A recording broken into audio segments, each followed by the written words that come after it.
Hello, this is Storybooks channel. New videos are posted every day. Subscribe and click the bell. In the morning, Susan felt better physically, but her mental state was terrible, and as if to make it worse, an investigator came to her room. "I need to interview you."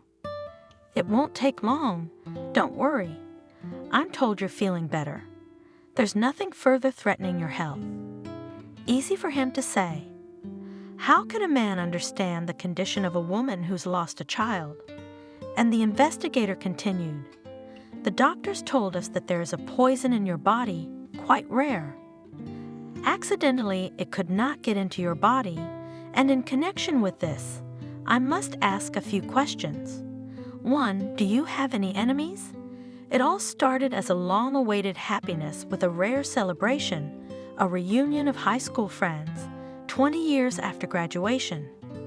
As it happened, Susan had never seen many of her classmates after graduation. Their school was in the old neighborhood, and just by the 10th grade, the families of many of the boys and girls got new apartments and moved away. Graduating class, some of them had already traveled from the new neighborhoods almost across town. And after graduation, Susan's family left, and a new life began, and institute new friends. First years, Susan longed for her native places, came to visit those who stayed to live in the old house, and in the school somehow came, but then it was not to that, and other attachments appeared. And now, as an adult, an established woman, she was going to meet, in fact, with her childhood and youth, and as she secretly admitted to herself, with her first love. Although there was no love, that is, romance such as in old movies show, she and Sebastian, the first handsome man of the class, and not only. They did not walk hand in hand, did not kiss furtively in the public garden, under a lilac bush. Alas, all this was only in Susan's dreams.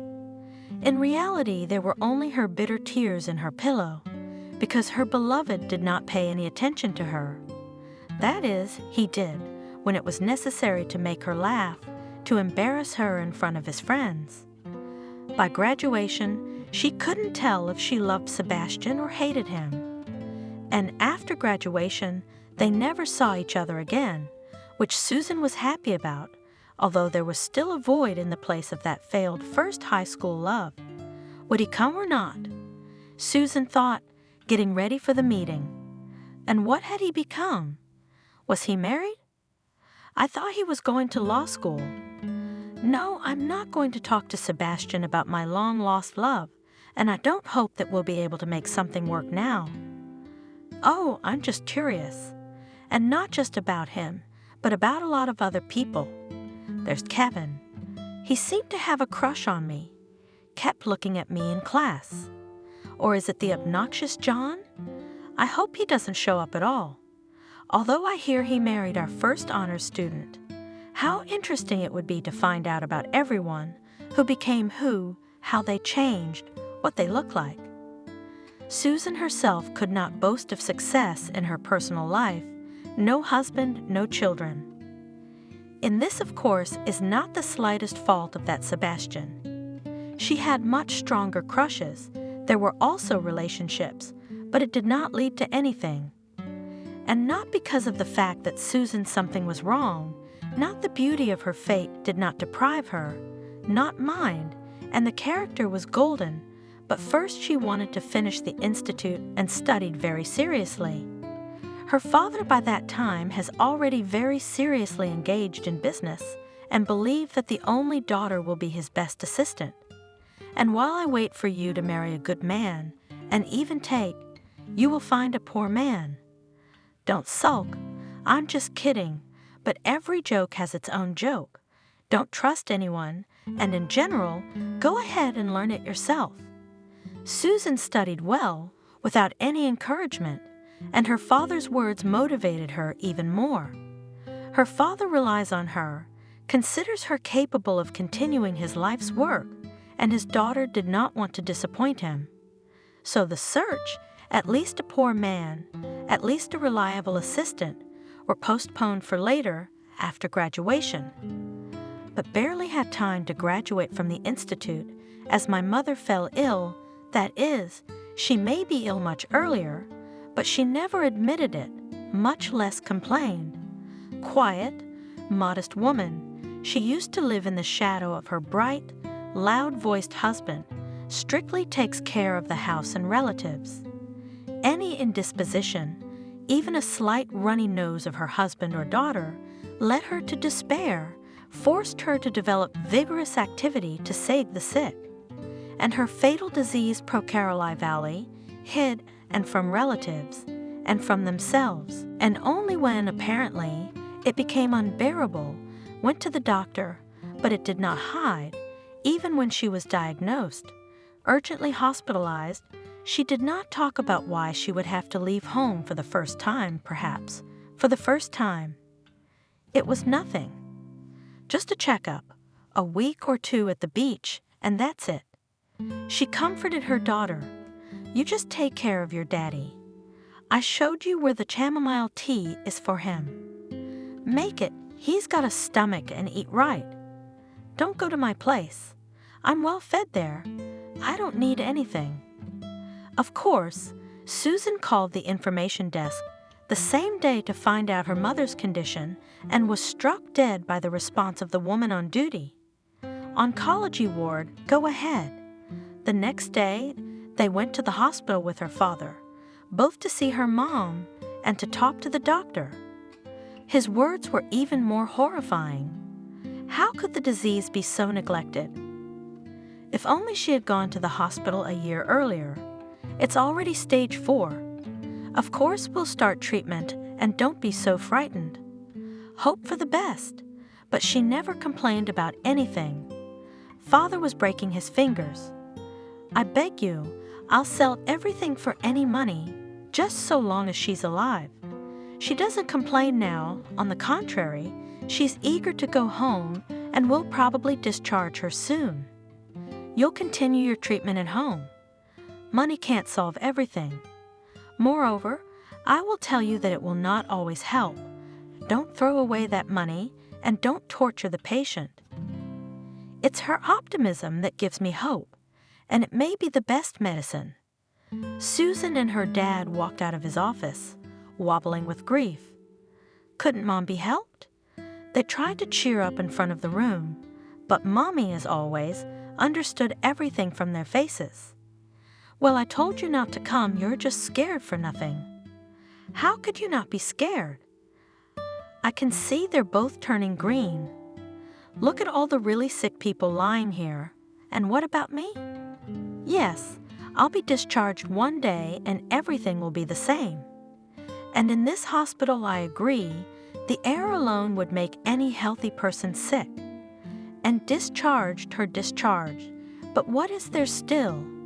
A terrible disease, every day changed Mom, took away from her strength, did not allow to hide her condition. At home she was treated, faithfully took medication, even said that she was getting better. But what better? A year later she collapsed. Susan had to quit her job, learn to be a nurse, a caregiver. Well, it's all for the best.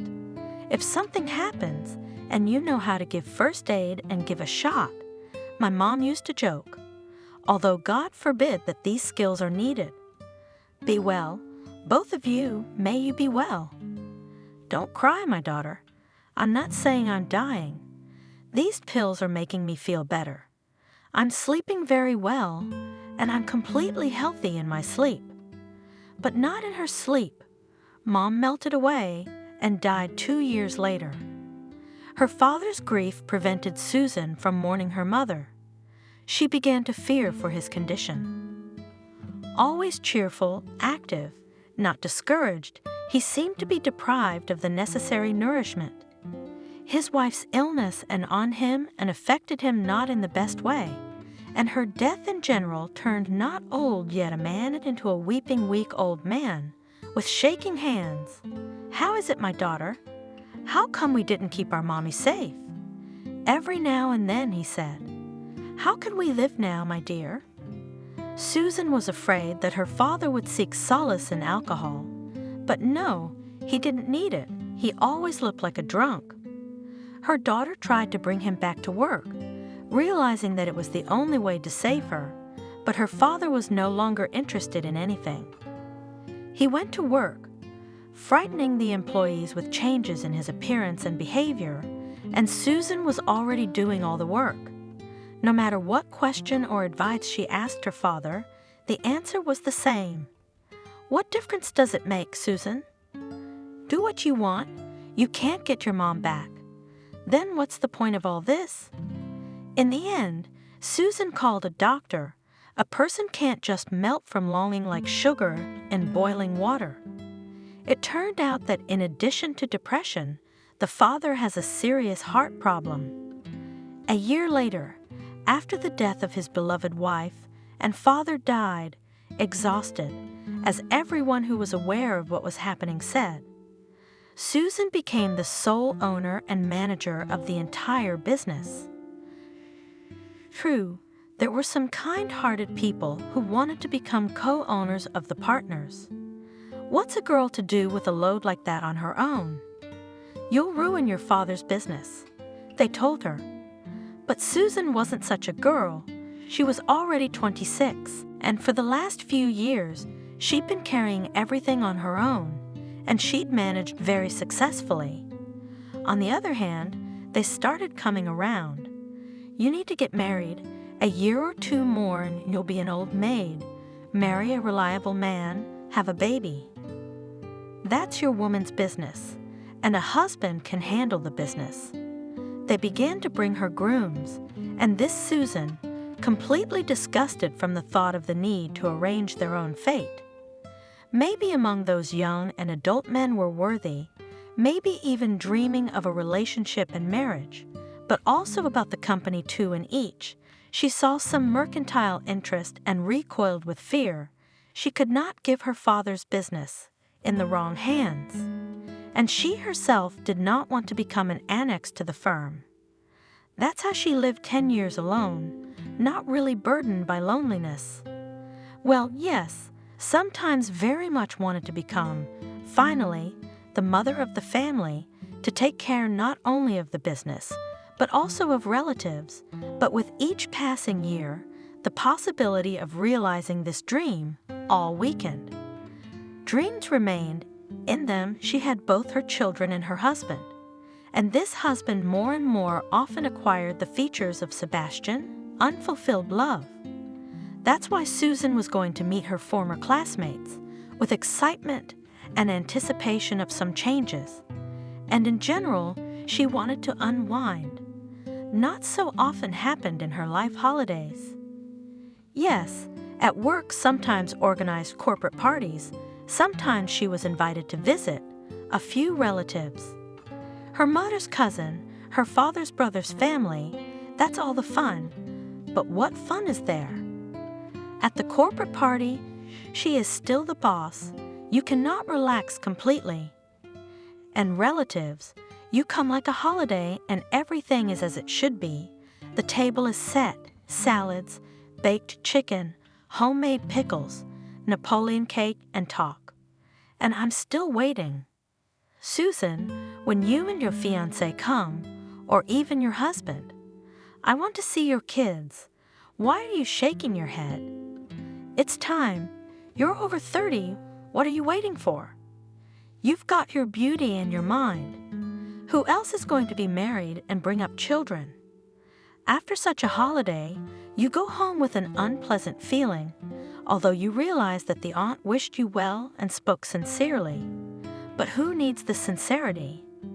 And here, after all, there was a meeting with those whom she had known many years ago as children, and now she was to see them as adults, but also to show herself and boast of her successes. Because Susan believed that not only family is the most important thing in a person's life. Yes, she is not married, but not because her 5 husbands left her, and she alone now brings up 5 children, and not because no one needs her. She may have other interests and other achievements, and not a small one, because in her business life she succeeded, and she looked very good.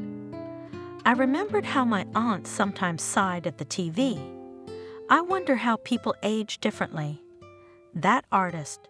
We're the same age, for God's sake. Yes, she's 2 months younger than me, but you'd think she's 20 years younger. They're like dragonflies, and sometimes I can barely crawl. Well, you compared our life and theirs. Her husband consoled her. What about my life? I did not carry stones, and she not only vacationed at resorts. They have artists. Life is not sugar, too. Touring, rehearsals, all sorts of travel, and that not to mention the nerves. It's just that you can marry her, but I'm in a home for invalids. Tell me too, and who are you going to marry, bride? Uncle was joking. Jokes are jokes, but we must think about what Susan should wear tonight. Maybe, of course, in a simple, youthful way, in jeans and a sweater. They're high school friends, but they're not high school friends anymore. And his business suit is also not an option, not a business meeting, besides want to relax. For the same reason 2 fancy outfits are not suitable, not a fashion show after all, and she is not a model. It is necessary to dress smart, beautiful, but not flashy. She's not going to arouse envy either, and in whom? Her classmates? They had a good class, no marginalized people. No one became a media personality either. There are no artists, writers, or any other celebrities, so she has to look accordingly. Although Susan, it must be admitted, has achieved more than many. Yes, she has something to be proud of, but she is not going to show her superiority. She chose a beautiful dress, but not provocative. She also did her hair herself, quite restrained, with jewelry is not overdone, and was ready for the exit. The gathering of those wishing to take part was appointed at school in the assembly hall, and on the way to the school, a petite beauty rushed up to her. Susan, you? Oh, you look gorgeous. You're so beautiful, and what a car. My husband dropped me off and left. What an asshole, chirped Doll Beauty, in which Susan easily recognized a former classmate. Cindy, I'm so glad to see you're still so dainty. No, I've grown 2 mosquito heads. Susan laughed happily. She was really happy to see the smallest girl of their class and to hear her doll-like voice. Who's coming over there? Oh, is that James Clark? He put a frog in my briefcase in 6th grade, so I'm gonna get back at him. I think that's Molly and Robert. They got married. We have 4 couples. Can you believe it? Come on, let's go. Finally, everyone was gathered, seated in the auditorium, and the former students were greeted by the teachers who had grown old and sweet. It is even strange that 20 years ago someone was afraid of them, someone frankly disliked them. Also, classmates, what kind of good grown-up people have all become? It's hard to imagine that once these same people were nasty, mischievous, and fought. Susan looked around furtively, but Sebastian was gone. One of the girls suddenly pulled out a thick notebook that looked familiar to many. Look what I have here. This is the questionnaire that everyone here filled out in 10th grade. Let's remember what we were like 20 years ago, what we dreamed of, and who had what come true.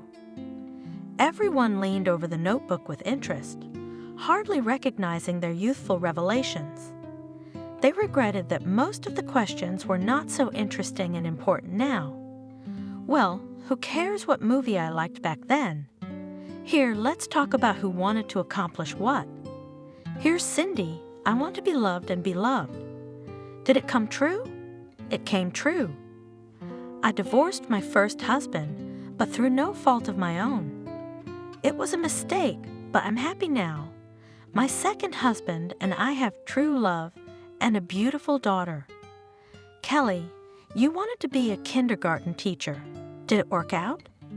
Unfortunately, no. At the insistence of my parents, I graduated from a technical college, but I don't work by profession. Only my own kindergarten. I had my third boy a year ago. Well, we'll make that count. Clara, a junior high school teacher, and how? Teacher, but high school. I'm trying to teach math to the same people we were recently. Even with the overachievement, well done. That's James, but there's a bit of a joke in there too. I want to be bold. I want to be brave. I want to rip your clothes off. Whose notebook is this? Yours, Lucy. You and James got married, and this one's a total hit. Now you're Susan. You're going to go to school and carry on your father's work. Yeah, I had to. Although if I'd written a couple years earlier, it wouldn't have been the same. But look at everyone else's writing. But Sebastian, I'll be a judge, and then you'll be on your own. Joker. Where is he, by the way? He's not here, but he said he'd be here.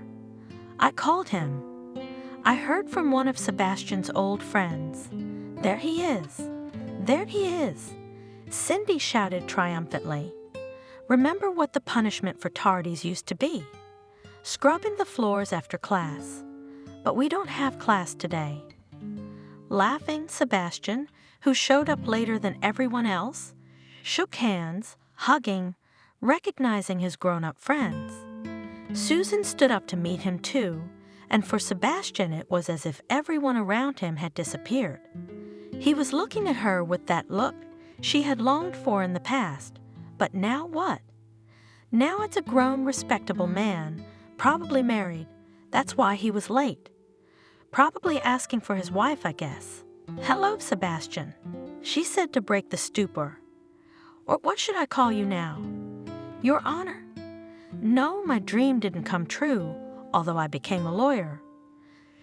True, now without a job, just left the firm where I worked for 10 years. I just realized that there will be no development there. So I don't know what title I'll be honored with yet. And you and Susan, your ladyship now, you must be glowing. I won't be offended if you call me that. Susan laughed. She wanted to remind him how he had called her names in childhood, but she bit her tongue. There was no need to spoil such a wonderful evening. Meanwhile, the festive part was over. Everyone moved to the banquet hall, where the conversation became more lively. Then the dancing began. Sebastian, of course, invited Susan, and more than once. She, remembering that she was driving, refused alcohol, but she still felt drunk with happiness, back to the days of her long-gone youth. Her dream had come true. It was Sebastian who held her in his arms, her gently spinning head resting on his shoulder. After such a wonderful encounter, would they have to part again? He whispered compliments, spoke of his admiration, but nothing more. Susan already knew that Sebastian was not married, but apparently he didn't need her either. At the end of the evening, she decided to take matters into her own hands. Sebastian, take my card. Call me if there's anything wrong with the job. My old lawyer at my firm just quit 6 months ago. I hired a young one, 3 years out of college, you know. So I'm looking for someone more experienced. You're always welcome. And shortly after that evening, a new lawyer arrived at Susan's firm. To the great displeasure of the previous one, Alvin Togo was not fired, but was made Sebastian's assistant. The young man, also very smart, did not quit, but no one knew the true reasons. He stayed with the firm, having received, whatever you say, a demotion, not because he was afraid of being out of work. Good lawyers everywhere are worth their weight in gold. The reason was much deeper and more serious. Alvin was secretly in love with Susan, but it never occurred to her. But what kind of love would that be? The guy was 12 years younger than her, and small signs of attention, like the appearance of fresh flowers on her desk, a cup of her favorite coffee for lunch, she attributed it to the subtle courtesy shown by colleagues, and maybe Alvin himself, but only out of respect. Sebastian, however, began to court her quite openly, which delighted Susan. He did not seem to be burdened with loneliness. That is, she managed to convince herself of it. In fact, what are the difficulties of a single, but quite well-to-do, in addition, a city woman?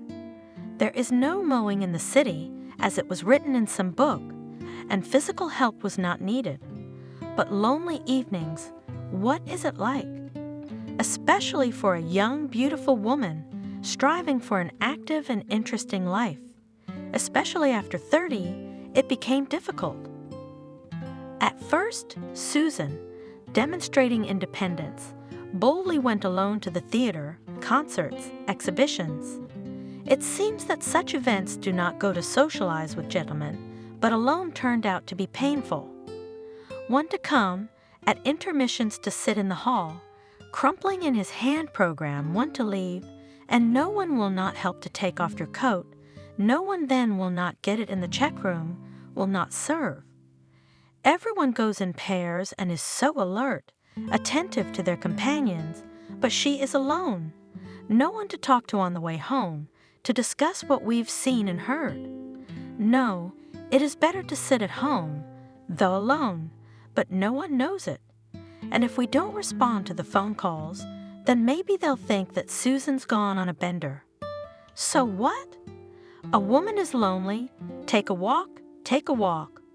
For the same purpose, she sometimes bought herself flowers, and on ordinary weekdays returned with bouquets. Let them think she wasn't lonely. What she didn't want most of all was to be pitied. And now she had the opportunity, if not to walk, then to walk, just to come out of her shell. Rarely a day Sebastian didn't invite her to a restaurant, theater, or some other cultural event. And if they did without it, they just walked the streets and talked. So much news has accumulated over the past 20 years. That is not news anymore. But that's for whom, how? They had to get reacquainted. They didn't talk about their school past. Unfortunately, there was nothing to talk about.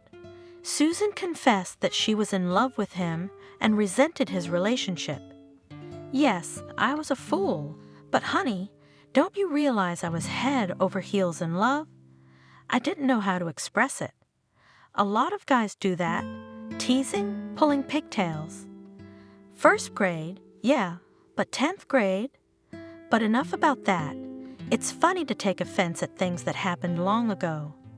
I mean, really, now that we're together, I can make it up to you, right? I guess so. And I guess I'm finally happy. Susan felt happy for the first time, and so did Sebastian, who was not only winning Susan's heart, he was almost the boss of the company. Not even a year later, the owner had written a general power of attorney for him, which meant that he had full control over all matters and finances. To the chief accountant's somewhat perplexed question, Susan replied, "What's the big deal? Sebastian is already fully aware of everything, and he and I are getting married." "Yes, the application has been filed, and we're getting married in a month." The news traveled around the firm. Someone rejoiced for the lonely to this boss, although some, of course, admired the dexterity of the young man. And there was one person who was truly saddened by this news. Alvin. He still held the position of paralegal and was sitting idle more and more often, Sebastian less and less often privy to his affairs. It frustrated and annoyed the young man, but for the time being, he was dying to be near the woman he loved. Perhaps he hoped for reciprocity, that someday he would be able to confess his feelings to Susan. But realizing that Sebastian had beaten him to it, he wrote a statement and went to his boss to sign it.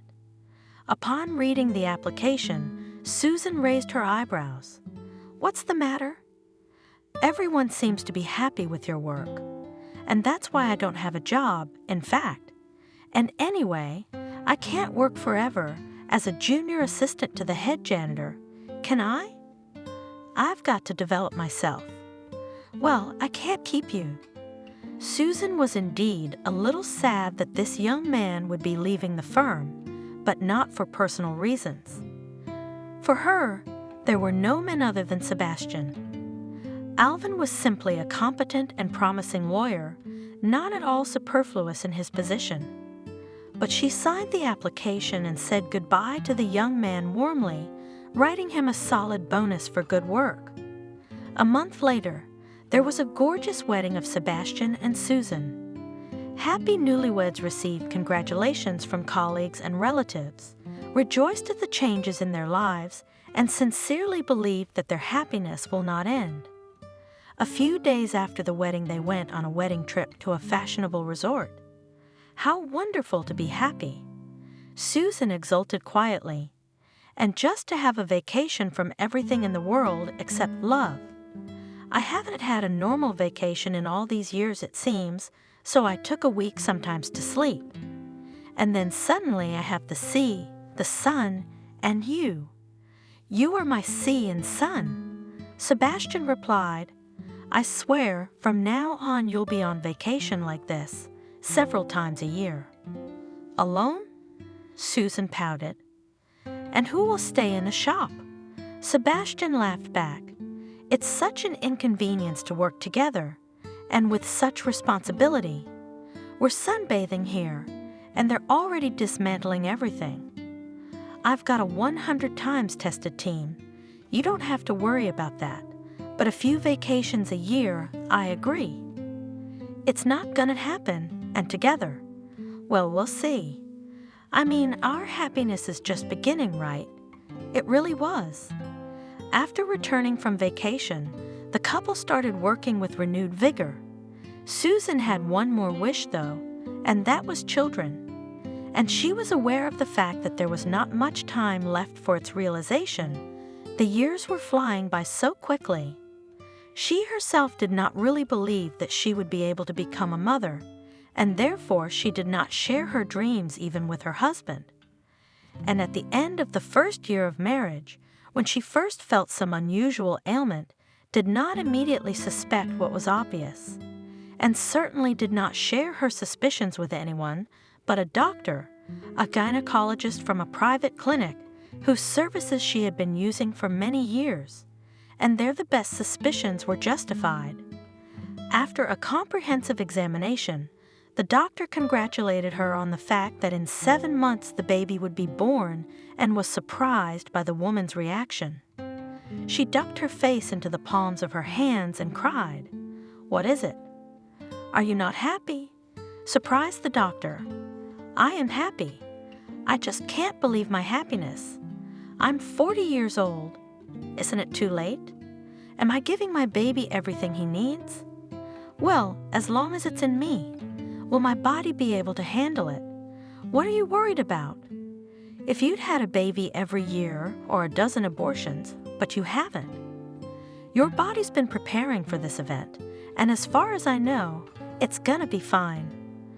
Probably more than once. So you can go home and make your husband happy. I hope it's good news for him, too. I bet he will, because we're the same age, and he and I have never had children before." On the way home, however, Susan decided to hold off a bit on the happy news. She and Sebastian would have their first wedding anniversary in a week's time, a very appropriate occasion to announce it during the celebration, for now they would have to rejoice alone. However, that joy was suddenly overshadowed by a call from an old friend. "Susan, I'm sorry if I'm upsetting you, but I think you should know this. I was walking downtown today, and I was shopping. And as I was walking past the restaurant, you know, the one next to the shoe store, it has these big windows. So, through the window I saw your Sebastian at one of the tables, and he was not alone, but with a very interesting blonde. Thank you. How much do I owe you for this information?" Susan said dryly, "I knew I'd be left to my own devices. It's my fault. My friend was upset. I believe my husband. It must have been a business meeting. He has to meet with his partners a lot. I do not know if with business partners are accepted so cooing, then, of course, What can I understand in it? A friend interrupted the call and immediately sent some photos. On them was Sebastian. He was really sitting at a table in a restaurant, tenderly holding the hand of a beautiful girl. They smiled at each other. It didn't look much like a business meeting. Susan felt the blood drain from her face. To poison a happy day like this. Though yes, what did a girlfriend have to do with it? But Sebastian can't be cheating on me either. Surely there was a simple explanation. In the evening, she without further ado laid out her phone in front of her husband, with those very photos, and looked questioningly at her lover. And with growing horror saw that Sebastian became nervous. He was clearly confused, did not know what to say, then asked sadly, "Are you spying on me? I didn't think you would stoop to such a thing. It would not have occurred to me. It was an acquaintance decided to open my eyes on your pastime. Congratulations. You have very observant friends. I envy their husbands. Except they didn't do you a favor. They ruined your anniversary surprise. In the restaurant My Soul, I was dining with a client and his lawyer, this very girl. The client left, and I stayed with her. The girl, as you can see, is young, doesn't understand much, so I tried. No, not to deceive her, but to turn the case in our favor, you know? And it's gonna be a very lucrative contract. If I manage to pull it off as planned, we will be able to rise very significantly. For several years we will be secured, you know? In a week's time, it'll all be up and running, as they say. I'll refrain from details, let a little bit of intrigue remain. As it is, I'll have to think of another present." Sebastian had a look of displeasure, a jokingly pouty look, and Susan, of course, melted.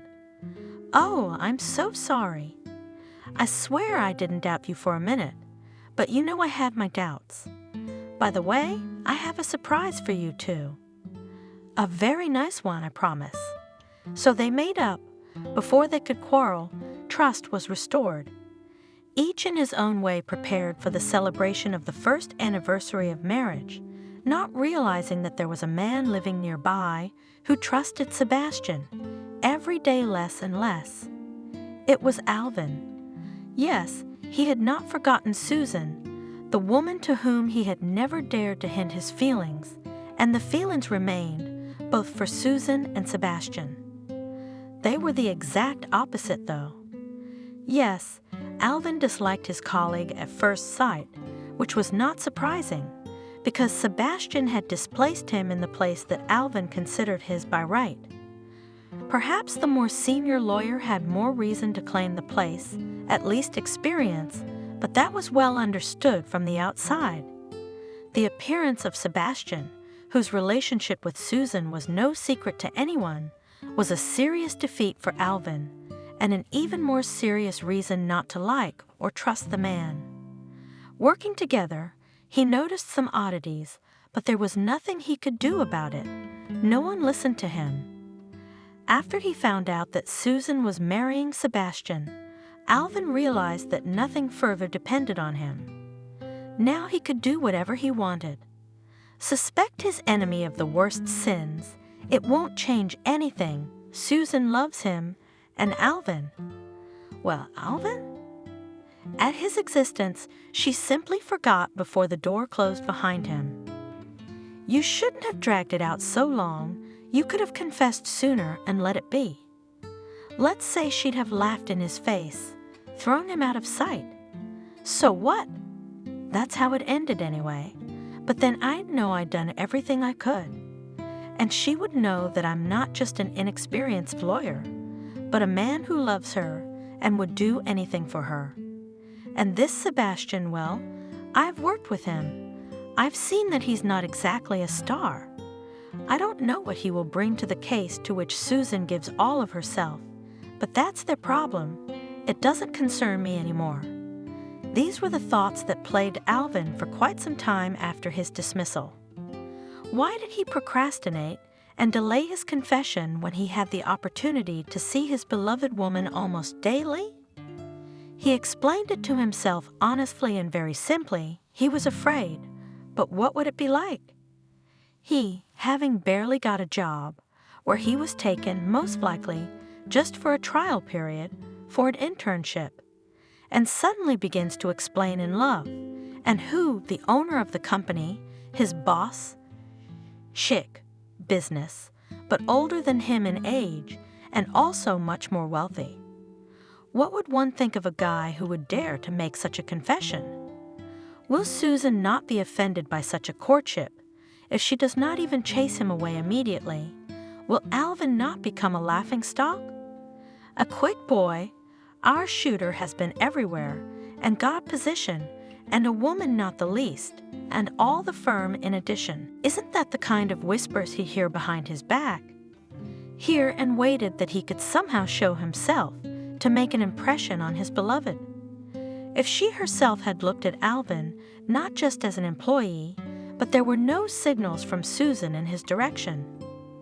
Alvin, of course, had found another job after his dismissal and even enjoyed success not only as an aspiring but capable professional, but also as a single man. Single women and girls paid attention to him, tried to impress him.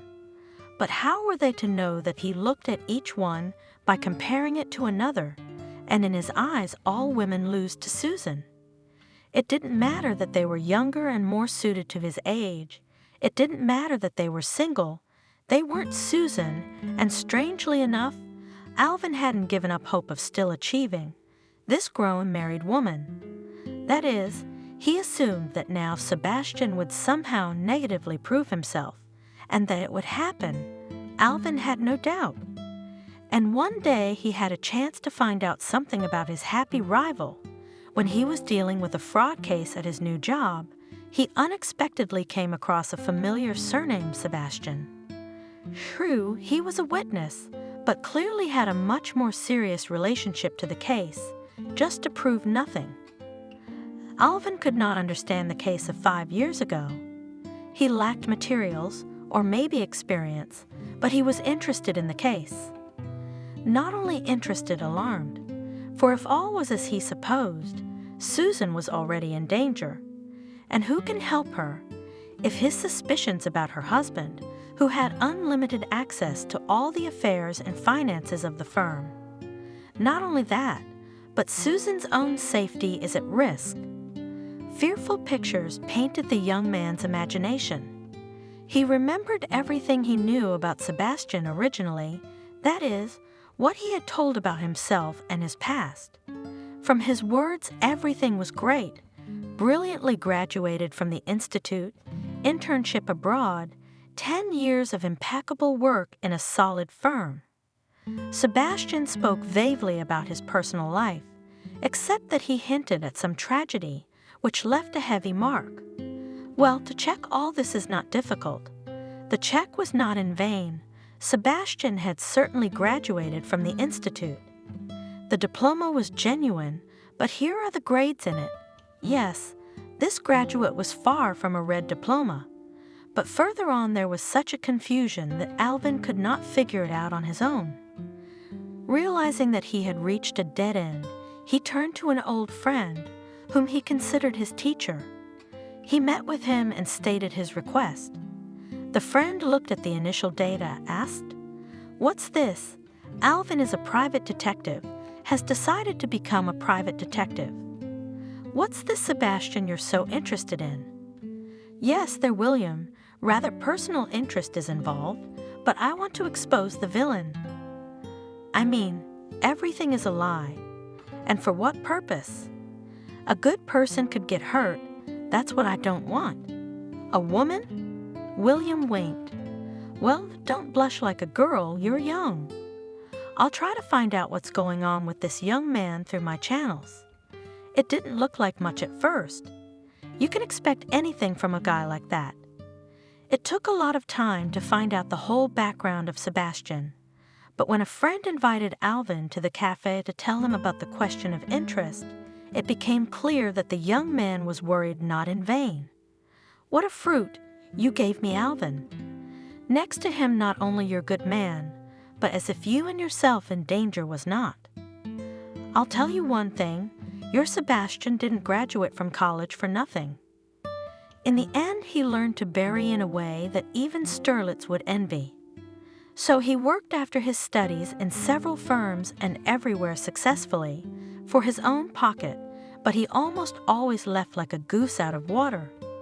Only at first, until he gained experience, or the wrong people ran into, even to the court case came to court, but even there the snake got out of it. So, 3 bankruptcies thanks to his activities, and all so neatly with white gloves. That's what I thought. Alvin sighed. Yeah, wait a minute, those aren't his biggest sins. Firms, okay, he ruined those, he screwed those, but it happens. What can you do?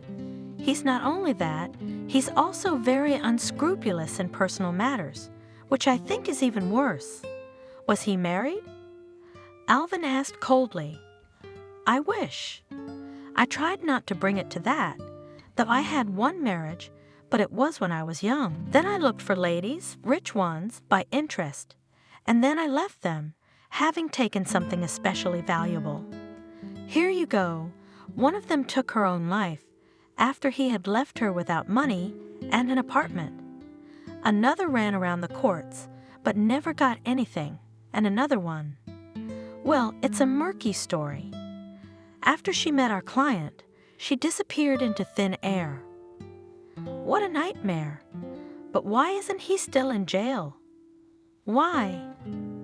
In the business part, he got away with it, but in personal matters, yes, he loved, then fell out of love. And the fact that it made someone else want to live, and someone else ran away, that's not a question for him. Money jewelry? You could prove he took it. He's got nothing on him, naked as a falcon. That's it. He can get away with it now. It's all on the account of his common-law wife, who's a nobody. No one knows how much she got. And now what? Alvin agonized over how he could save Susan now. And now what? Now he's clean as a whistle. He's officially employed by a reputable firm, married to the owner of the firm. I wouldn't give a dime for her life right now. There's a woman walking on a cliff like that. Is she the reason you brought it up? Yeah, Susan, but they've been married a year. But he's been sitting tight. Now he's gonna make a move. If this Susan means anything to you, you're gonna have to go to the rescue. But how do I know if she'll want to be saved? Alvin muttered to himself. Yes, you forgot the main thing. You tell her that she is not the only one he has so-and-so. He has a few years already, as they say now, a common-law wife. Well, that is, he has been with her for a long time and firmly, apparently, they have not only personal, but also business reciprocity. This girl works in a pharmacy as a pharmacist. She hasn't been caught for anything yet, but who knows? So I'd recommend not sitting at the table with him, just in case.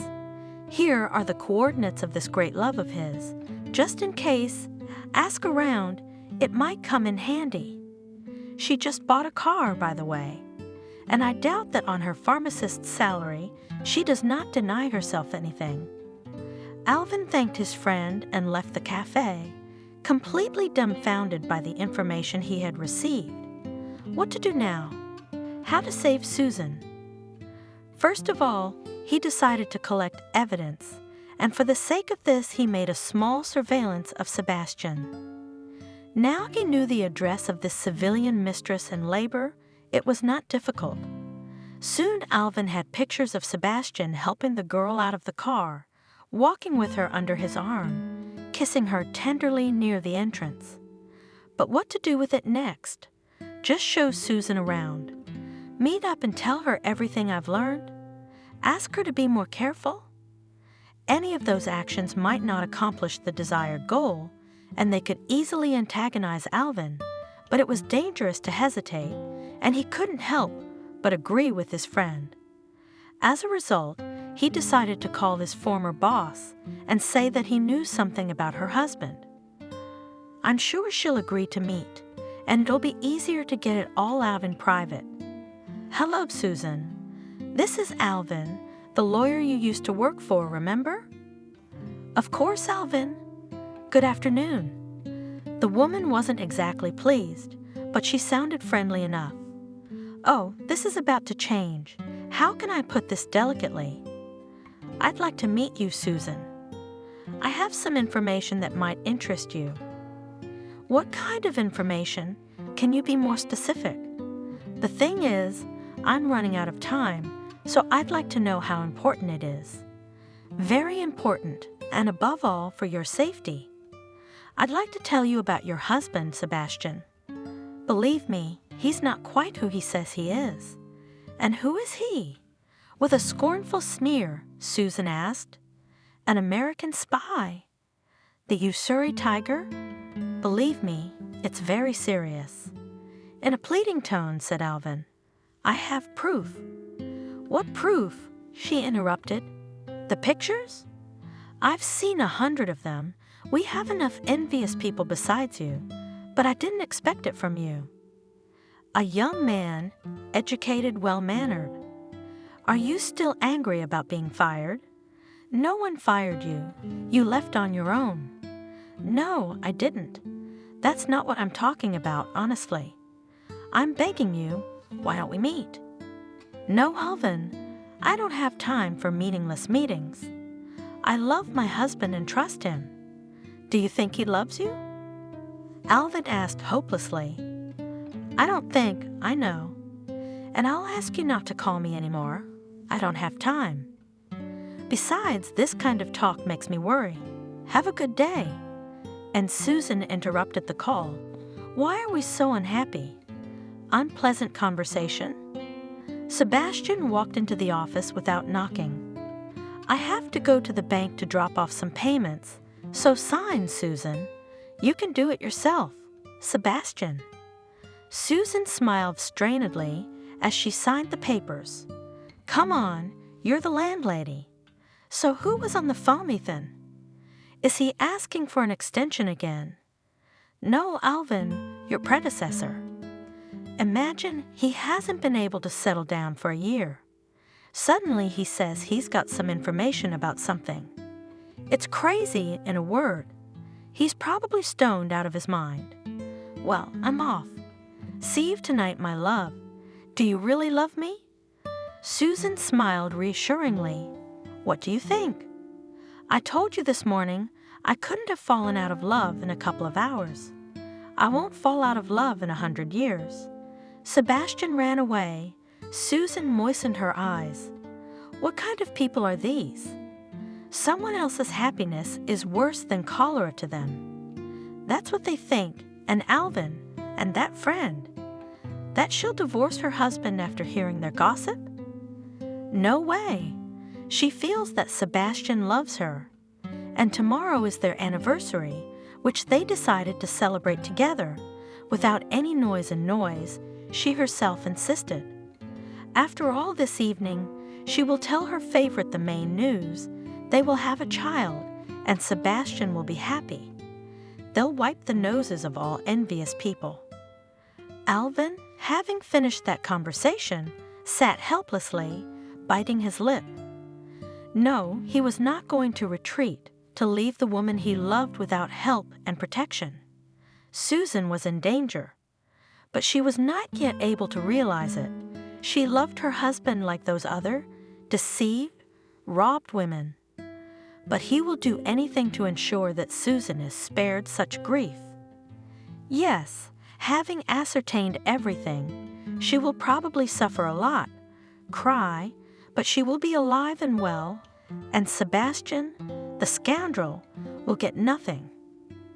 Better still, if it were possible to put him on trial, he deserves it.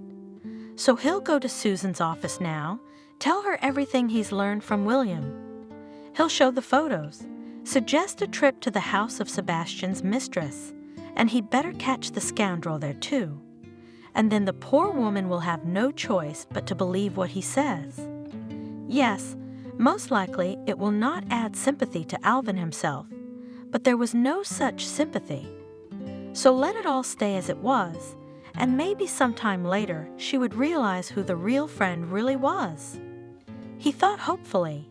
With such thoughts, Alvin and moved towards the office, hoping to catch Susan in place and alone, not always Sebastian hanging around.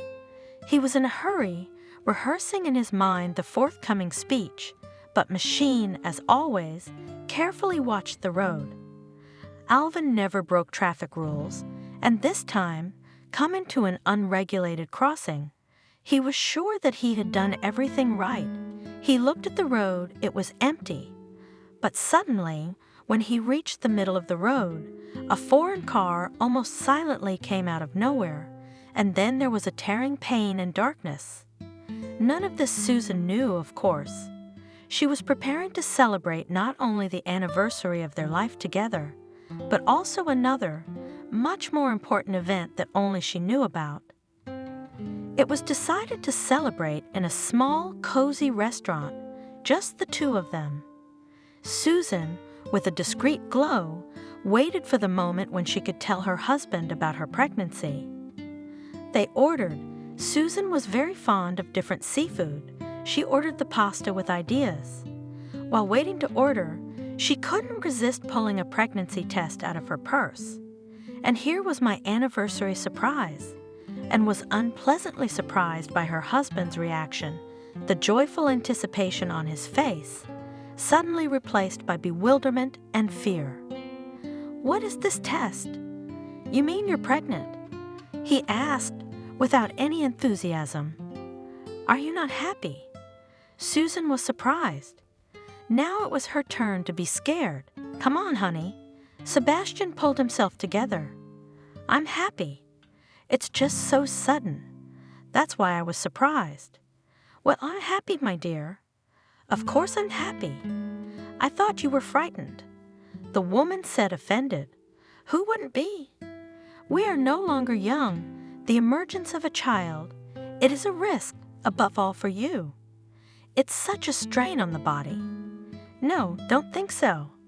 I'm not discouraging you. I'm happy. It's just that at this stage, your health is more important to me than anything else." Sebastian's been very reassuring. "My health will be fine. Don't worry. I've already been to the doctor. Everything is fine. No complications are expected." "Well, thank God. Thank you for the good news on a day like this. I didn't expect it, really." The order came, but Susan went out first. She had to visit the ladies' room, and when she arrived, everything was ready. The couple began to celebrate. Not surprisingly, all the talk centered around Susan's pregnancy. "Is that why you ordered the juice? I was wondering why you wouldn't even have your favorite wine. You have to eat for two now, and you're right. Seafood is the best thing for the baby. Aren't you sick?" "Oh, come on, Sebastian." "It's okay, I told you. I'm just pregnant. It's no big deal." "Yeah, the flavor's different. I feel like every dish tastes unfamiliar." "Yeah, well, I've read about that. I don't know which book." This woman thought all the food was too bland. "Would you like some salt? Or would you like some seasoning?" "No, not at all." "Oh, I just said I was fine, and then I jinxed it. I feel dizzy and stuffy. Why don't you pay and let's eat?" "Wait, it's so nice here. Breathe deeply, drink some water. Or do you want a sip of wine? It won't hurt, but you'll feel better." No, I want to go home. Shall we eat?" "I don't feel well." Susan was already feeling very ill indeed, and was surprised that her husband, who had just been so concerned about her health, was sitting so indifferently, looking at her not sympathetically, but as if testing her. "Sit down, don't spoil the evening." In Sebastian's voice there was a cold chuckle, but his voice came out as if through absorbent cotton. Everything was blurring in front of her eyes. Susan tried to get up, but her legs buckled, and she fell as if she had dived into some suffocating blackness. An ambulance was called, and Susan was taken unconscious to the hospital, where she was immediately admitted to the intensive care unit. Only the next morning, the woman regained consciousness. She remembered everything: the restaurant, the seafood. "I'm sure she's poisoned. That's why I thought the flavor of those mussels was so weird. I'm gonna sue that restaurant. Oh my God, my baby!" The doctor came in, checked her reactions, calmed her down. There's no further danger to her health. It was a serious poisoning, and you're lucky the doctors were called quickly and responded appropriately. And that you didn't drink alcohol, or they wouldn't have been able to save you in time. But your child was less fortunate. You unfortunately lost him. How? That can't be true. I needed that child so badly. Is it because of the Dan mussels? I'm afraid the mussels had nothing to do with it. The doctor shook his head. I have already informed the police. A rare and dangerous poison has been found in your stomach. When your condition stabilizes, an investigator will come to see you. What condition? What investigator? My baby. Oh my God, I've been waiting for him. And Sebastian? She realized. Is my husband here? Did he poison himself too? No, he didn't come. And I think he's fine. Don't worry. Susan had nothing to worry about. Her long-awaited child would never be born. Here's Sebastian. Why doesn't he come? Yeah, well, they probably just won't let him in the ICU. They'll move him to the ward, and they'll see each other. She was transferred to the ward the next day, but the first thing that came was not her husband, but the investigator with his questions about whether she had any enemies. What enemies? Not the waiters, not the cooks. No one knew I was going to be in this restaurant. Susan exclaimed, and Sebastian suddenly stood before her eyes. He looked at her questioningly and urged her, "Have a sip of wine. Let's sit down. Don't spoil the evening." So he wanted to keep her in the restaurant, wanted to aggravate her condition? But that can't be. Sebastian is her husband. He loves her. He was happy about the baby. And what did Alvin say about the danger? Why does Sebastian not come? For if they saw each other, all doubts would be shattered. She felt sick again and interrupted the investigator with an irritated question. "Are you trying to get the restaurant workers off your back? It's clear that I poisoned myself with their seafood. It tasted weird to me right away. The remnants of the dish you didn't eat were sent for examination. They were found to contain poison." The investigator sighed. It had nothing to do with the mussels or the rest of the food. Susan dialed her husband's number, but he didn't answer. Probably busy or driving to my place. Hopefully, the woman thought. But Sebastian did not arrive, and his phone was subsequently turned off.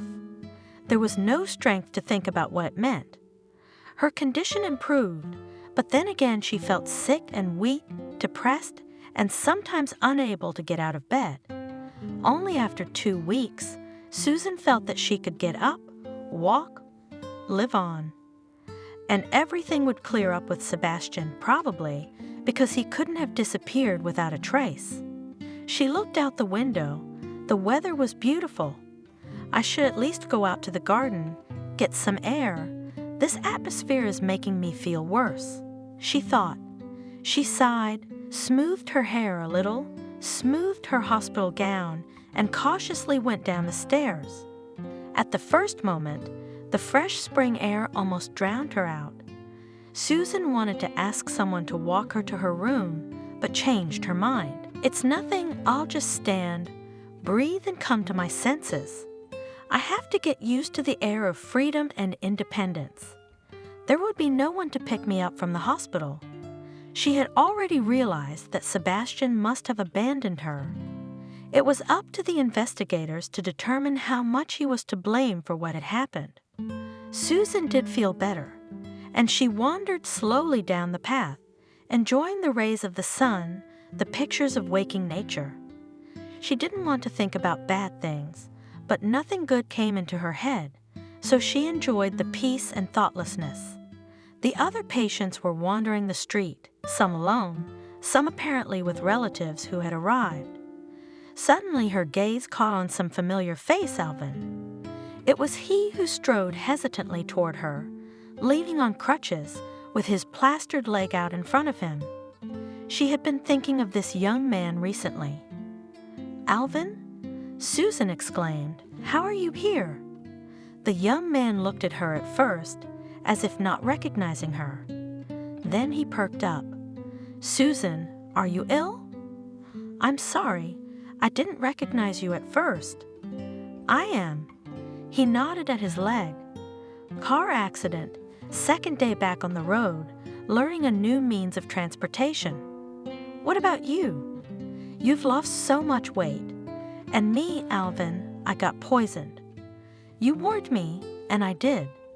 Talking to a man who looked at her kindly and sympathetically made her voice break. The tears themselves flowed from her eyes. "Come on, Susan. Let's sit down on the bench and tell me what happened." "Is it your husband?" "I don't know yet, Alvin." Sitting down on the bench, Susan replied, "The investigators are still looking into it, but judging by the fact that my husband hasn't shown up or called in 2 weeks, you were right. I understand the investigators can't find him either. They're on him though, right?" "That's good. Can you give me your investigator's cell phone number?" "Or he can have mine.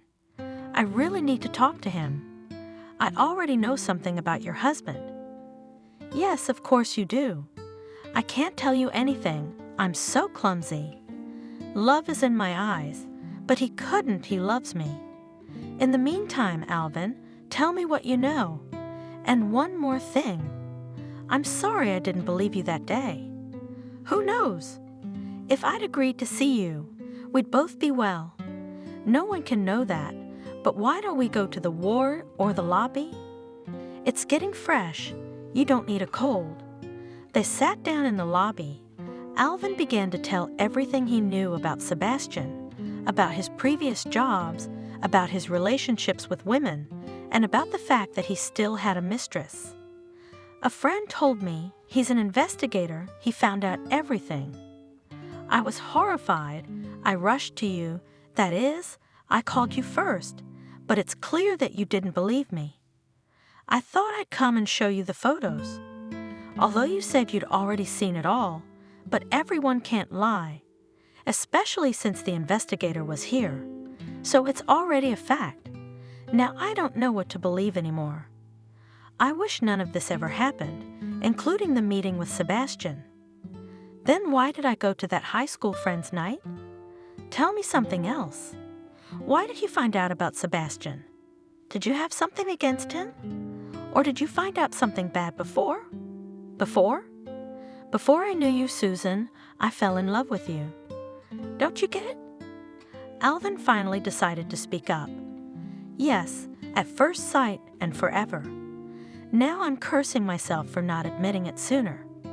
I mean, I should have quit my job first, and then I should have confessed, wooed, pursued. And then maybe there wouldn't have been a Sebastian. It's nothing. I'll just stand, breathe, and come to my senses. I have to get used to the air of freedom and independence. There would be no one to pick me up from the hospital." She had already realized that Sebastian must have abandoned her. It was up to the investigators to determine how much he was to blame for what had happened.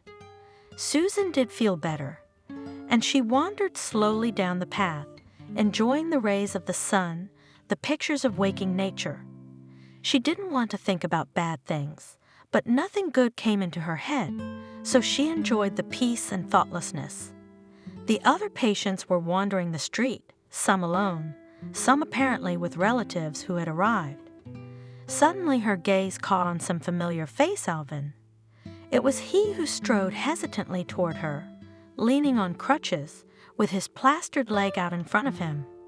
She had been thinking of this young man recently. "Alvin?" Susan exclaimed. "How are you here?" The young man looked at her at first, as if not recognizing her. Then he perked up. "Susan, are you ill?" "I'm sorry. I didn't recognize you at first." "I am." He nodded at his leg. "Car accident, second day back on the road, learning a new means of transportation." "What about you?" "You've lost so much weight. And me, Alvin, I got poisoned. You warned me, and I did." Talking to a man who looked at her kindly and sympathetically made her voice break. The tears themselves flowed from her eyes. "Come on, Susan. Let's sit down on the bench and tell me what happened." "Is it your husband?" "I don't know yet, Alvin." Sitting down on the bench, Susan replied, "The investigators are still looking into it, but judging by the fact that my husband hasn't shown up or called in 2 weeks, you were right." "I understand the investigators can't find him either." "They're on him though, right?" "That's good. Can you give me your investigator's cell phone number? Or he can have mine. I really need to talk to him." "I already know something about your husband." "Yes, of course you do. I can't tell you anything. I'm so clumsy. Love is in my eyes, but he loves me. In the meantime, Alvin, tell me what you know. And one more thing. I'm sorry I didn't believe you that day. Who knows? If I'd agreed to see you, we'd both be well. No one can know that, but why don't we go to the ward or the lobby? It's getting fresh. You don't need a cold." They sat down in the lobby. Alvin began to tell everything he knew about Sebastian, about his previous jobs, about his relationships with women, and about the fact that he still had a mistress. "A friend told me he's an investigator. He found out everything. I was horrified. I rushed to you, that is. I called you first, but it's clear that you didn't believe me. I thought I'd come and show you the photos. Although you said you'd already seen it all, but everyone can't lie, especially since the investigator was here. So it's already a fact. Now I don't know what to believe anymore. I wish none of this ever happened, including the meeting with Sebastian. Then why did I go to that high school friend's night? Tell me something else. Why did you find out about Sebastian? Did you have something against him? Or did you find out something bad before?" "Before? Before I knew you, Susan, I fell in love with you. Don't you get it?" Alvin finally decided to speak up. "Yes, at first sight and forever. Now I'm cursing myself for not admitting it sooner. I mean, I should have quit my job first, and then I should have confessed, wooed, pursued, and then maybe there wouldn't have been a Sebastian." Alvin? Susan, who had suspected something like that before, but thought it was just a normal youthful interest in a mature woman, was astonished. "But what are you talking about? I'm much older than you. It's just indecent." "What's indecent? Love? No, whatever you want, but you're the only one for me for all time." "What's age got to do with it? Men get old sooner, and now we look the same age. Ask anyone.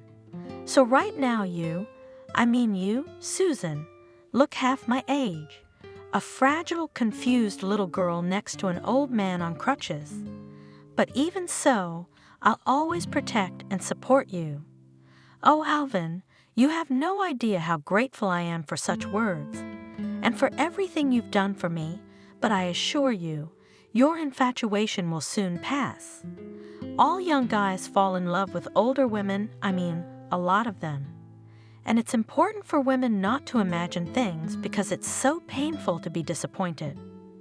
I've been in love for almost 3 years. Is that not an argument? You married someone your own age and what? Didn't you get any disappointments?" Alvin shouted, but then he realized it. "I'm sorry, Susan. I'm sorry. I didn't mean to offend you. I mean to remind you of something you'd rather forget. I'm not offended, Alvin. The truth is not offended, but let's forget your confession. It's not worth it. I'll never forget it. No. I'm not gonna run, I mean jump, after you on my 3 legs. I realize you're not in the mood for that right now, but you should know that I'm always here to help you with whatever you need. I'm glad I could admit it. I'm sorry, Alvin, that I can't do anything to answer your confession, Susan said tiredly. I'll call the investigator tomorrow morning, tell him about you, give him your phone number. You have no idea how grateful I am for everything, and for your confession too. Now let's go to our rooms, or the nurses will lose us. I'll probably be discharged in a few days, but we'll see each other again, won't we? I hope so. I realize we don't have time for all that right now, but I don't think you'll be able to stop me limping someday. Maybe walking with a cane will make me look respectable. Alvin smiled. Susan returned his smile, though she looked a wreck herself.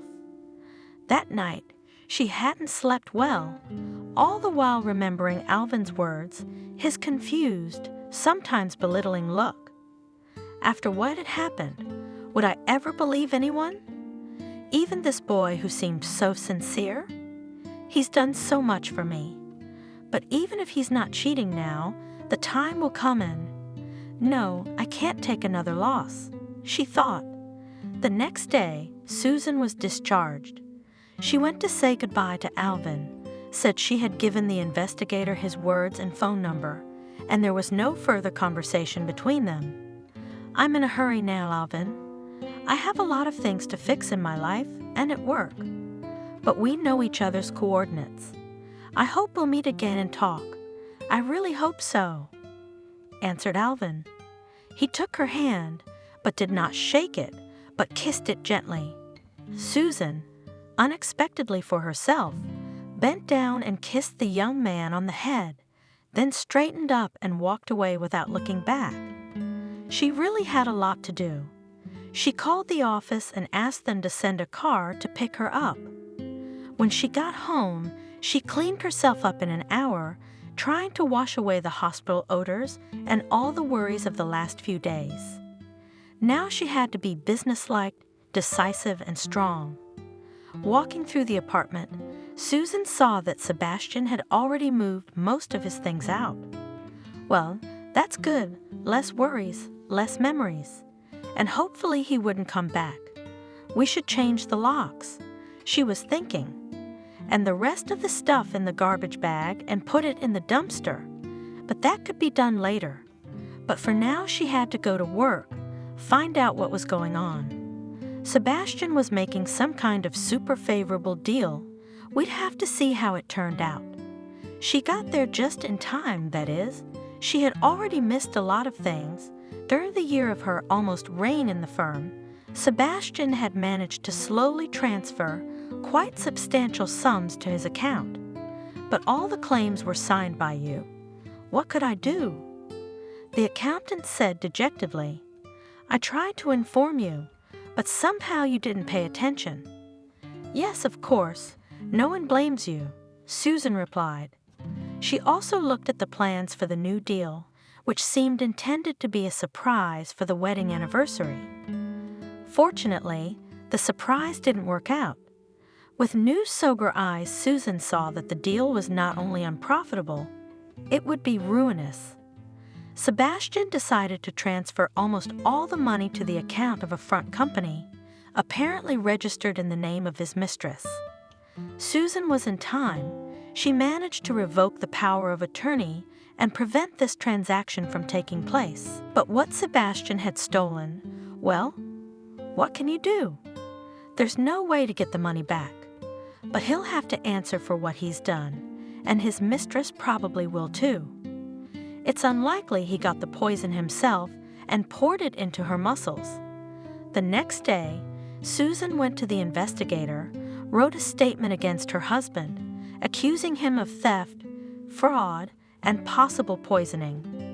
She realized it would be difficult to prove anything, but her husband's past should have motivated law enforcement to track him down and try to prevent at least future crimes.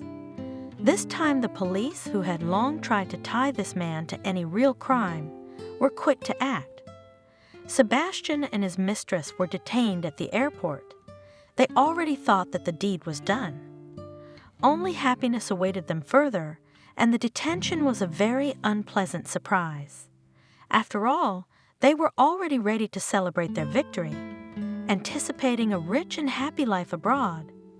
Yes, that Susan was still alive was a setback. Oh, Sebastian, I told you we should have kept her in the restaurant as long as possible and talked her into a drink, but I'm worried. Who knew that old fool would get knocked up? She's almost 40. A decent woman should be babysitting grandchildren at that age. Anyway, I called the hospital. They said she's in serious condition. I don't think she has time for that now. Well, everything's fine, and we'll be happy and free soon. The main thing is to get the principal into my account on time. Just during this conversation, the police approached the couple and asked them to follow them. How Sebastian did not rage, shouting that the boarding of their plane had already been announced. How his mistress did not beg him to let her go at least, as she has nothing to do with this man.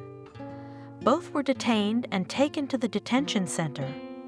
Sebastian, outraged by the betrayal of his mistress, was not going to vindicate her. "What a bastard you are, Lara," he shouted. "You have no relation then. That's the man I've become. You want to blame it on me? Well, don't. What did you get my money for?" "What money? What else are you thinking? You planned the whole thing. You turned it around, and now it's my fault. No way. You can't put me away for nothing." The bickering continued at the confrontations, tiring the investigators to no end. However, thanks to these mutual accusations, a lot of information on the merits of the case became known. The role of Lara in the affairs of Sebastian, the degree of guilt in the poisoning of Susan became clear. "Did you really mean to kill your wife?" asked the investigator, who had seen a lot of things in his life. "Aha! I lived with her for a year and I wanted to. If I'd wanted to, she'd have been dead in a week. I wasn't even going to get a divorce. I could still use her. It was that snake. How did I know what she gave me in the bottle? She said Susan would just pass out and forget things, make it easier for her to manage. Don't listen to him anymore." Lara sobbed. He begged me to give him something to make that fool go away. "I told you not to pour out too much, half the visor only. And then she'd just get a little sick, and he'd transfer all the money to himself while his wife was in the hospital and go far away. He was the one who decided to pour it all out, especially since she was already pregnant. Susan really wanted to meet her husband, and the opportunity came, also in the investigator's office. The woman looked bitterly at the man she had loved so much in her youth and recently. After all, she thought that she would live with this man all her life, that they would be happy. "Tell me only one thing, Sebastian. How could you?" she asked, no longer hoping for an intelligible answer. "I could what?" "You couldn't. That's why I'm sitting here now." The man grinned. "That's not what I mean. You killed your child." "What baby? Did I ask you for one? Have you thought about whether I need a child?" "What do you mean you asked for it? Marriage is about having children." "No, but I still thought you were smarter than that." "What marriage? What kids? Now you think we had a bourgeois marriage. We had a union of interests. You got your share of happiness at your age, and I got my share of money. And if you hadn't been such an impenetrable fool, we would have parted too, to our mutual satisfaction. You should be grateful to me now that I got rid of that baby. An elderly single mother, wouldn't you agree, is not the best character." Sebastian looked at her defiantly and mockingly. "You were after me on purpose, weren't you? What if I hadn't come to the class reunion then? You've got a lot on your mind, sweetheart. I didn't even know about you. Well, you came along, so what's to miss?" If it wasn't you, it would have been someone else. How many of you fools, who in the pursuit of money at 40 years old, remember that it would be nice to get married? You want love, and I'm a kind man. Give you love, but you have to pay for everything so that I could provide everything for the one I really loved. You could work. You had an education, right? So I worked as hard as I could. For you, working means working hard, letting life pass you by. But some people have other interests. So you dragged your sweetheart into it. You'll both go to jail now. Isn't that what you call life passing you by? Susan still couldn't understand what he was looking for. Well, we'll sit. We'll do time, but we'll get out. They won't give us a life sentence. Don't worry about us, honey. Worry about yourself now. You'll spend the rest of your life alone. Susan was not going to appeal to his conscience. There was no point in appealing to such people. Well, you're not afraid of the court. You're not afraid of prison. But there's another court, God's court, and there's a harsher sentence waiting for you. But this apparently did not frighten Sebastian at all. At these words, he simply laughed in the face of the woman who loved him so sincerely. She learned more about his pranks during the investigation. Yes, she is not the first victim of her lover. Such numbers he has done before. In recent years, he really paired with Lara, his accomplice, whose education and place of work allowed to neutralize in time, trusted women, slipping them various drugs. He could not achieve a stable income through work because he had failed in his profession. He studied with difficulty, and at the first place of work he showed himself so that he got into the unofficial blacklist. The first serious check, it could easily reveal. But Susan herself brought him to her company, so the personnel department accepted him without any checks. A friend of the missus. What are you talking about? As a result, Sebastian, for 2 years of work, managed to conclude several fake contracts, very even decent to heat his hands. And only Susan, blinded by love, did not see it, almost paid for it with her life and lost, perhaps, the only opportunity to become a mother. Now she remembered all the little bells that could have prevented the final tragedy. Not even bells, but bells rattling. Still she remained deaf, blind. Poor Alvin. He had warned her, and she had told Sebastian everything. Wasn't that why the boy was still in the hospital? Maybe that accident wasn't an accident either. Alvin was in the hospital. Susan visited regularly. He was recovering quickly from his injury, although the doctors warned that the limp might be permanent. He and Alvin had become real friends, though the young man clearly wanted a more important place in her life. But Susan still felt only gratitude to him, both for trying to ward off trouble and for helping the investigation because of his feelings, which seemed to resonate in her soul. She herself felt younger, lighter, being near Alvin. Sometimes it seemed to her that it was because of his love that she managed to be young and attractive, though she couldn't forget about the age difference. Yes, it happens that a woman of years falls in love with young people, even marries, but it's afterward, for while they are still happy as never before. Anyone can fall out of love and old and ugly. But why not let yourself be happy for as long as you can? I was happy with Sebastian too, even though it didn't last long, even though it ended so horribly, so disgustingly. But it won't be like that with Alvin. He's already proved his integrity. However, I have every reason to shun all men from now on. Then I should get a cat, sterilize it, and live together without fear that it would run away and live to a ripe old age all alone. And if I did decide to do something, I still have time to give birth to a child. Yes, I will be an elderly loner, but still a mother, not a hollow flower.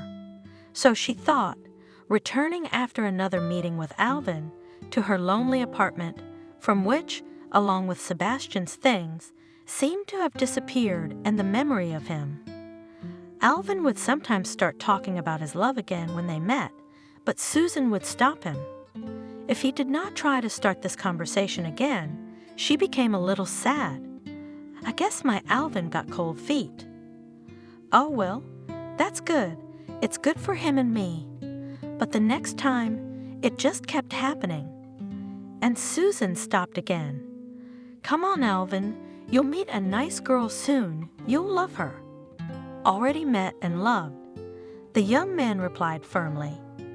Even before the trial, Susan filed for divorce to finally cut the scoundrel out of her life. She told Alvin about it when she came to meet him from the hospital. The boy was still walking with a cane, though otherwise fully recovered. They were both to attend the trial, both as witnesses and victims. The trial was a very serious one, involving some previous cases that had remained unsolved, and it soon became clear that Sebastian and his fake girlfriend would not only get away with it, but would receive the maximum punishment. Do you have any regrets about the way things turned out? I mean, about Sebastian. Susan asked Alvin as he walked out of the courthouse after a hearing. I feel sorry for myself for being such an uncommonly stupid person. Believing what? To whom? Not only did I get hurt, lose my baby, but I embarrassed myself. And why feel sorry for him? He knew what he was doing. There's no shame in falling in love. I love you and I'll always love you, even if you send me away for good. I'm not going to send you away. On the contrary, I want you back. My firm is without a lawyer, and he has enough work.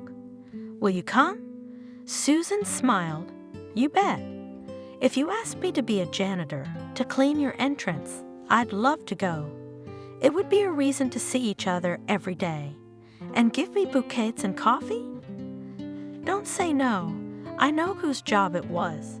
Especially since you got fired, no one's done that. I'll give them to you every day if you let me. No, that's not necessary. We're not going to make people laugh. Susan smiled. So they started working together again. Well, everything is back to normal. Alvin thought. The only difference is that I confessed my love, but I got something like, my nose isn't big enough. But how do I convince her I'm serious? How do I get her to trust me? To love me? Alvin thought lost in thought. They often talked to each other, both at work and afterwards, sometimes going to cafes together after the end of the work day. Soon the trial of Sebastian and Lara took place. It was 6 months after the incident. Arrogance, bravado, sarcasm, all flew off this couple, only to find out that the jokes are over in terms and they are waiting for real and not insignificant. And so, in fact, it turned out. After the verdict, Alvin and Susan went to a restaurant to celebrate the end of a long, all-studied case. I don't know, Alvin, maybe it's a sin to be happy about it, but I can't help it. I'm not so much rejoicing as celebrating the release from the nightmare, from the lies I've been living for the last year. And I really, really hope that nothing like this will never happen again in my life. I don't even want happiness. I just want release from the nightmare. I'm so tired, if you only knew. And so grateful to you for being there for me. I'm sorry I didn't believe you right away. I didn't pay attention to what you said. It would have been funny if you believed me right off the bat. Besides, I could be wrong, but I'm still the party that wants you to be okay and not have him around. And I believe you'll be very happy. I want to make you happy. No, seriously. Susan, is there any hope for me? Do I? Can I hope that for at least 5 years your feelings won't change? No, wait, don't say anything. 5 years is nothing, but they'll flow differently for us. You'll mature into a serious, solid man, and I'll be 5 years older. Oh, you again? I told you, it doesn't matter. Alvin was very tense as he decided to finally clear the air about the relationship. If Susan and this time will answer with a refusal, citing the age difference, he did not know what to do. Just get out of her life, not to annoy with his confessions and himself, and not to torment in vain hopes. Yes, that would probably be the best course of events. How many rejections do you get? They do. Susan crumpled her napkin nervously. Marry me? Alvin took the ring box out of his pocket and placed it on the table in front of her. I can't live with this uncertainty anymore. Either say yes or say no definitively, and I won't bring it up again. The woman, with slightly trembling fingers, took the box, opened it, and admired the ring with the red stone. Yes, Alvin, yes. I'll save the peace and freedom for later. Okay? Let's say we live another 5 years.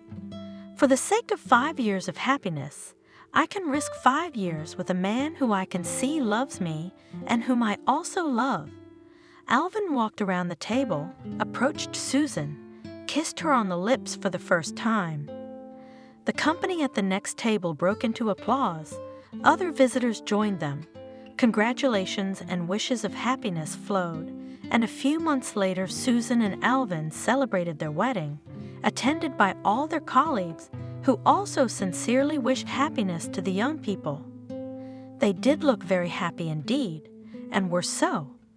No age difference was noticeable, and Susan herself did not think about how old she was. It was the first year of her real life, and that year ended with an even happier event. Susan had given birth to a son, a healthy, beautiful boy. All the failures and misfortunes of the past could be forgotten, as could the age difference between the parents. Susan was at last completely happy and no longer thought of her years. She had more to think about than just some numbers.